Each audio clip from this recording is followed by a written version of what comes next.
Excellent.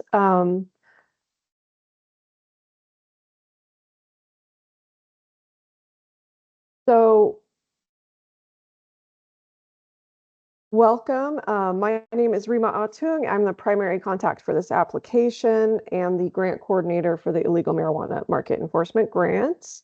As most of you know already, if you have any questions at any point, please, raise your hand and unmute yourself so that we can get that recorded appropriately and addressed. This webinar is being recorded, so it will be posted and available on our YouTube channel. So let's go ahead and get started.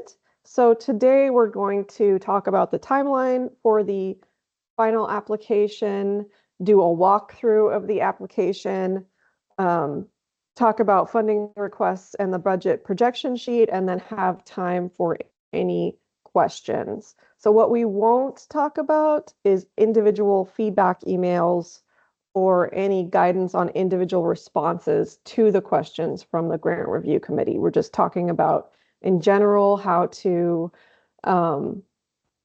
respond and what the steps are to complete the final application. So the final application is going to be due September 8th at 1 p.m. Please do try and submit early if you can. If you have questions or run into technical difficulties, contact us as soon as possible to make sure that everything is in by that 1 p.m. deadline. September and October, we still need to schedule, but that's when the grant review committee is going to look at those final applications and budget requests and develop their funding recommendations. And then during the October or November commission meeting, the commission will review those recommendations and make the final award decisions. We're hoping to get the contracts out as soon as possible after that. So in November and December, for most of you folks, the contract period would be starting January 1st. So we want to try and get the contracts out before that if possible. So we do have about $12,384,915 available. That's our best estimate. The total amount hasn't been completely confirmed yet by our LFO folks, but it should be around that. The funds will be dispersed starting in December or January, depending on how quickly we can get those contracts out. The project period is actually can go retroactively back to October 1st if needed. Although if you have a current contract that goes to December 31st of 2025, you can choose to start January 1st instead.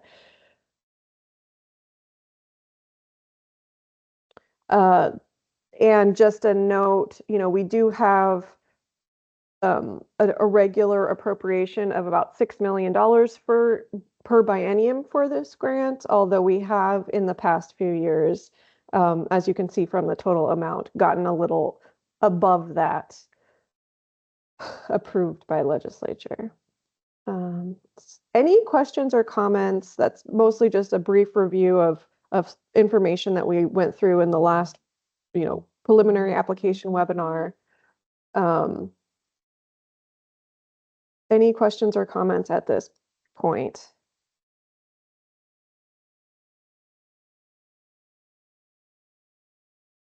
No? All right, I'm not seeing any.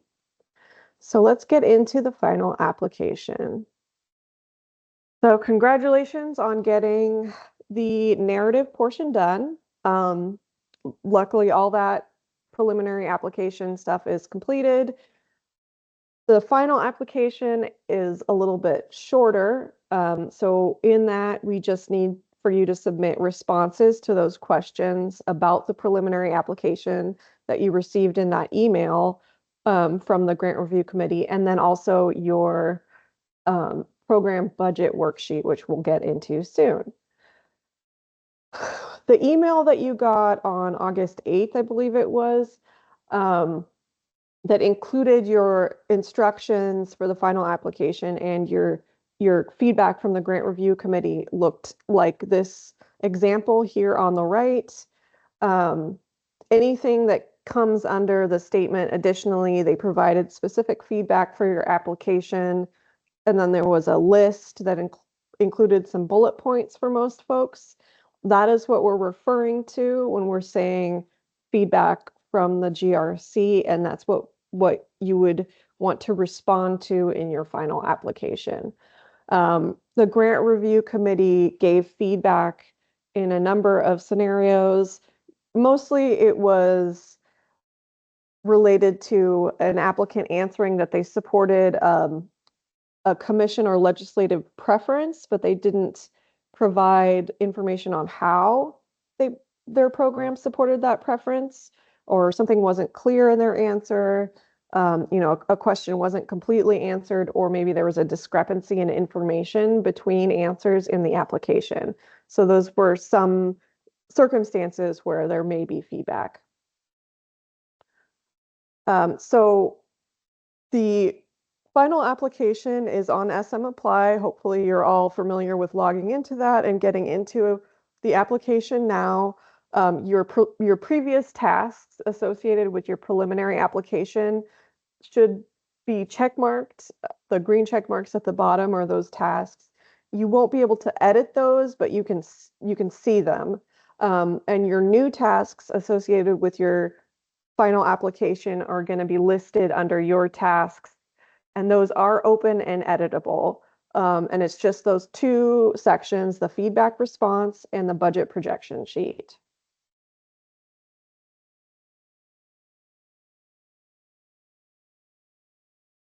So on the feedback response, it includes the basic instructions for completing it. Then there's this question, did the GRC provide feedback on your application? And almost everyone is going to be marking yes to that. I believe there was one applicant that didn't receive feedback. So you can just assume that you are probably marking yes to that question.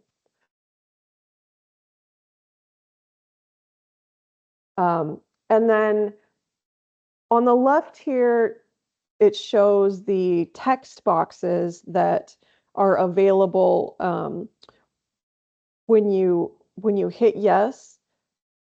So the first text box, we ask you to copy and paste the feedback you received, and we do that just to make sure that you're responding to the correct feedback and to make sure that it's all in there.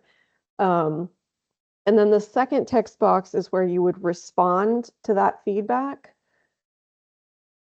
And you want to directly address the feedback given.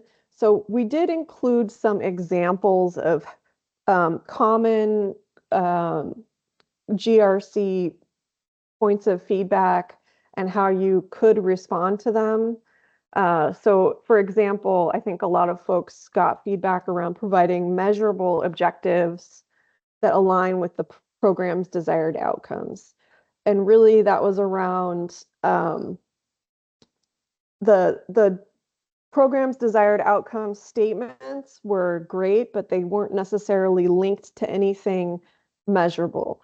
A lot of folks said things like investigate illegal marijuana operations, but there was no number associated with it. So it's hard to gauge how many investigations are appropriate and if they're actually reaching that desired outcome. So in these example responses, we're just adding some numerical objectives to those desired outcomes. That's like investigate 80% of tips received about illegal marijuana operations. And that just gives a numerical target so we can kind of gauge whether or not your program is doing the amount of activities you kind of anticipated. And I know in a lot of cases, you're just responding to, what is happening in your community. So your actual numbers might look different than that, but it is very helpful for us to have those numbers as an expectation. So another example is like instead of dismantle BHO labs, dismantle 4 BHO labs, based on maybe what you did previously. Or another example, achieve greater success in investigations. So that's a great desired outcome to have, but what does greater success look like? What does that actually mean in terms of the data and information that's getting reported back to us and to the grant review committee and the commission? So that's kind of what we're looking for um, with that specific comment. And again, this is just an example of one that a lot of folks got. Another example is provide a list of CBOs you'll partner with. And that's really, just listing out any CBO or CBOs in your community that you would work with in case there were um, individuals that you identified on scene as being potential victims of human trafficking that you would then connect with services at that CBO. So if you have any kind of ongoing referral relationship um, or just or relationship where you know that you could reach out to them if that circumstance happened. So any questions or comments about those examples so far?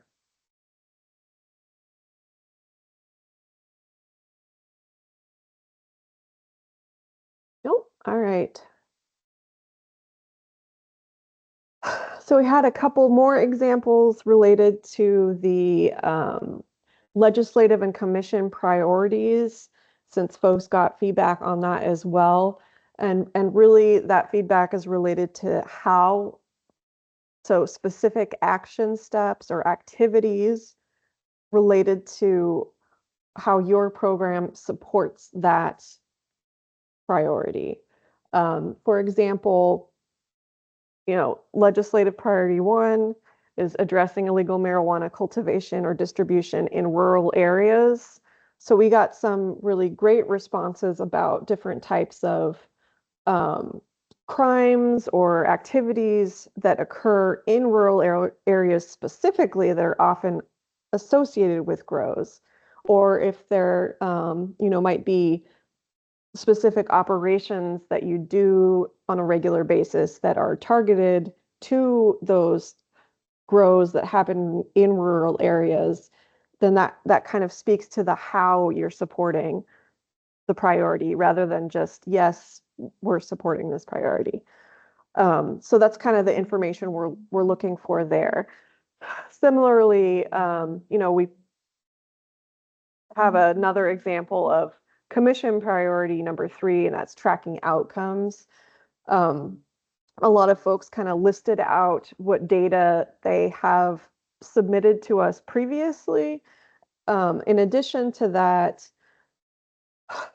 you know, providing information on how that information is used internally really speaks to how your program is supporting that priority.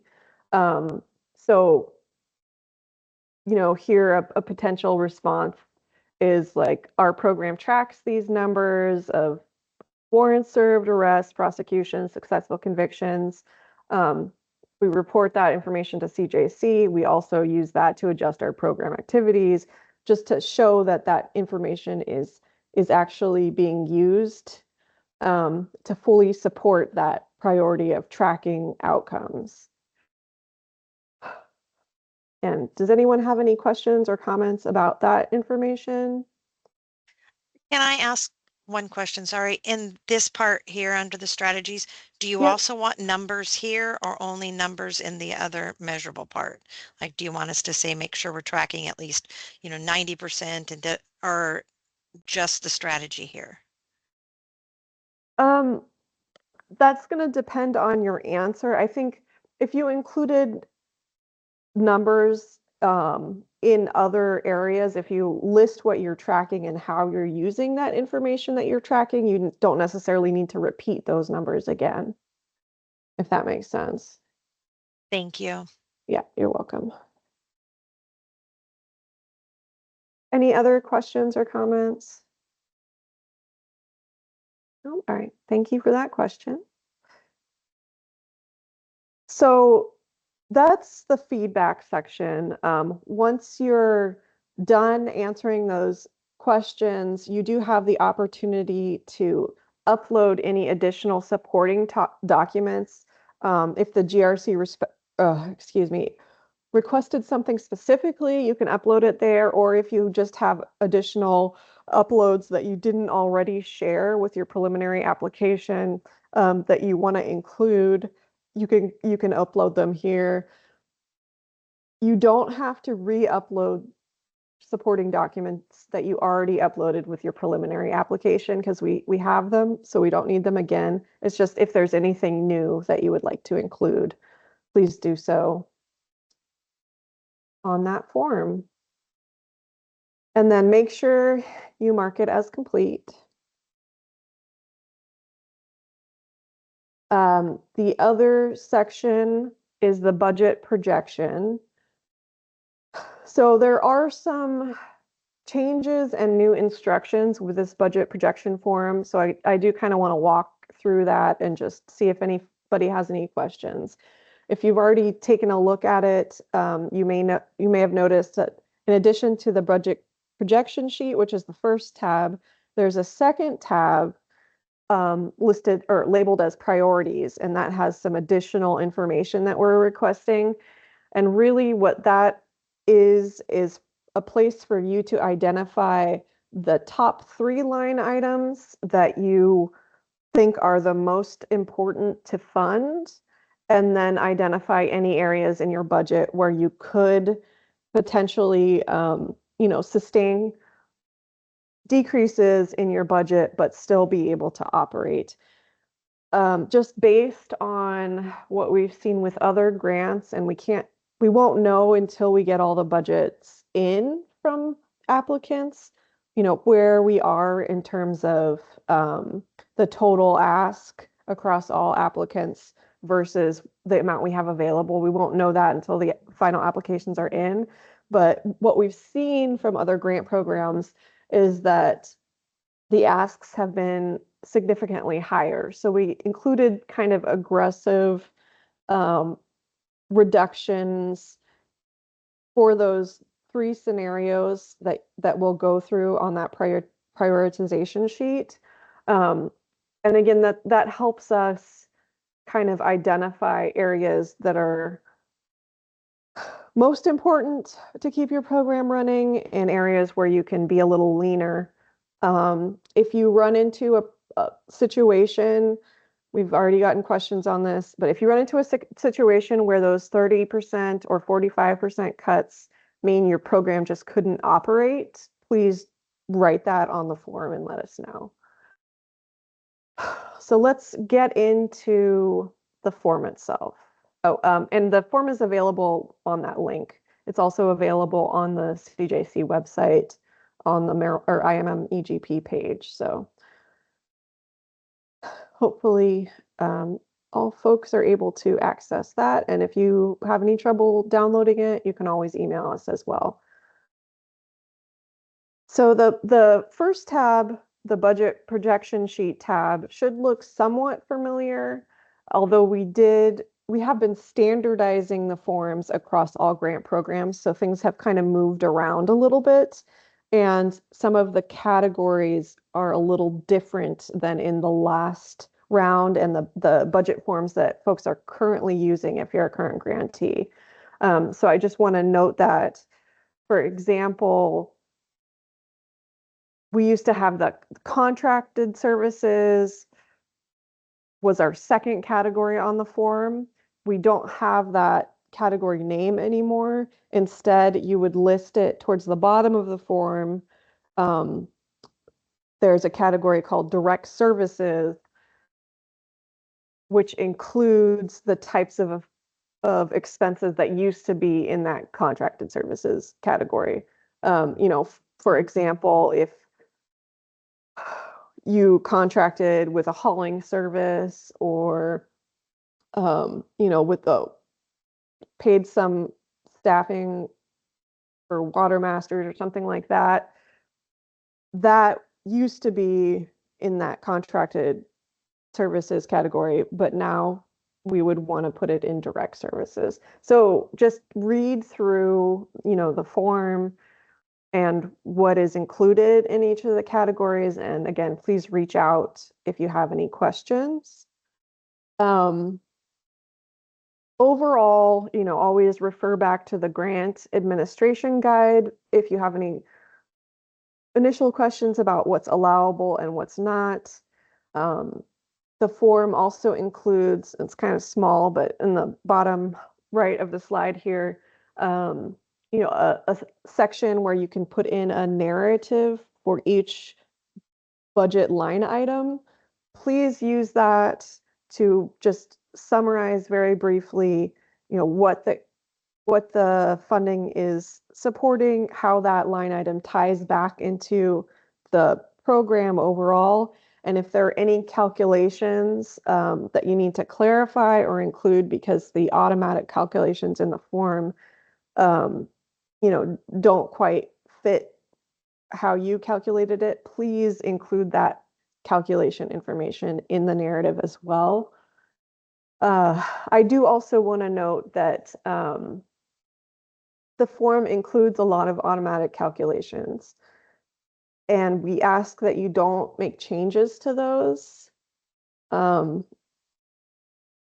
So if there's anything outside of what is included in the form that you download, if you need to, like I said, do any additional calculations to make it fit, include that information in the narrative. Don't change the formulas in the form itself.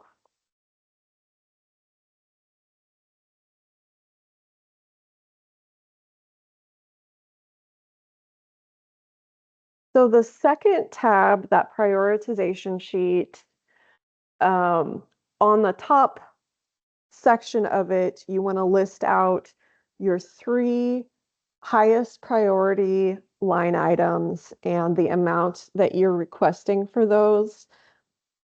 We will, if we have to do, broad cuts across the applications that the GRC and the commission decide to award, we do take that into consideration and try not to cut those items. So we do ask that you identify your top 3 line items rather than budget category or something like that. Is we do try and preserve those line items if we have to do extensive cuts. On the second part of the prioritization sheet, we get into those 3 different scenarios for 15, 30, and 45% budget reductions.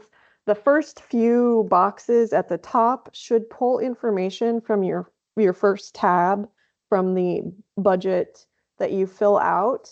So that total amount requested should pull on over from the first tab. And then the amount of reduction needed that's highlighted there in the orange cell should automatically calculate based on that total amount requested.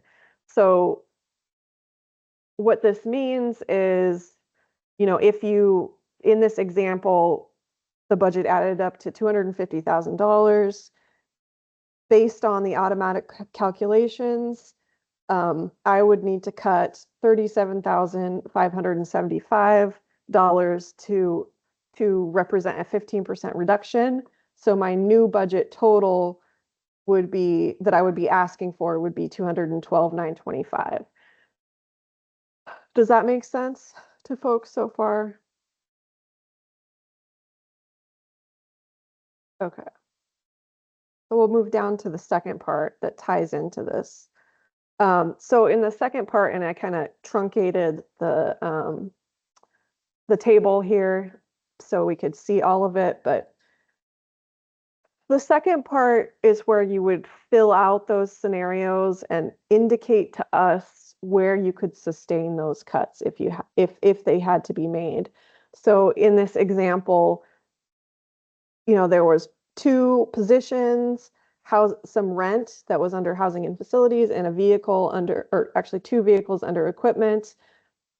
you fill in the original amount requested based on what you filled out in that budget request form. And then scenario A, like I mentioned, is a 15% reduction. So we would need to reduce the budget by 37,575. So in this example, I decided to take that out of equipment. I thought, okay, maybe we don't need two vehicles. Maybe we could do with one vehicle. So we were removing that amount from the equipment category to get that new budget total to match what was calculated in the table at the top. And we would do the same thing for scenario B and scenario C to match those reduction targets that are calculated for 30 and 45% as well. Any questions about that?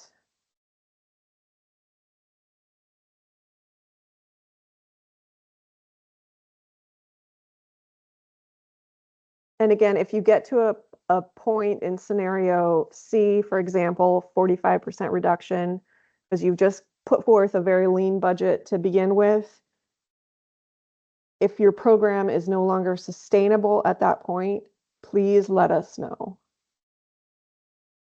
This is the purpose, again, is really to just give you the opportunity to identify yourself what you think is most important in your budget and where cuts could be made, so we can take that into consideration if we really run into the issue that we've run into with other grants where that total ask is just far above what we have available.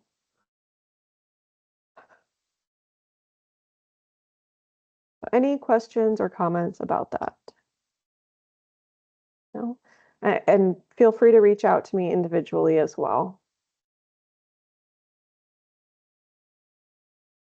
So once all of that's completed, upload your budget form. Please don't forget to upload. Please don't forget to mark as complete. And then at that point, your final application will be done, and then you can submit it. Please also don't forget to hit submit. We've had folks do that and then not be able to submit within the deadline, and we don't want that to happen.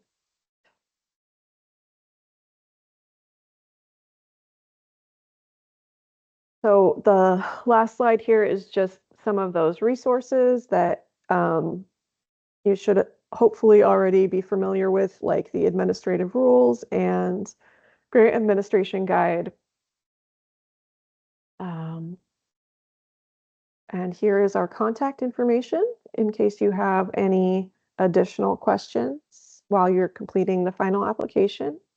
And of course, if you run into any technical difficulties with SM Apply, please reach out to us and we'll try and help you through those as well. Any questions or comments that were not addressed yet?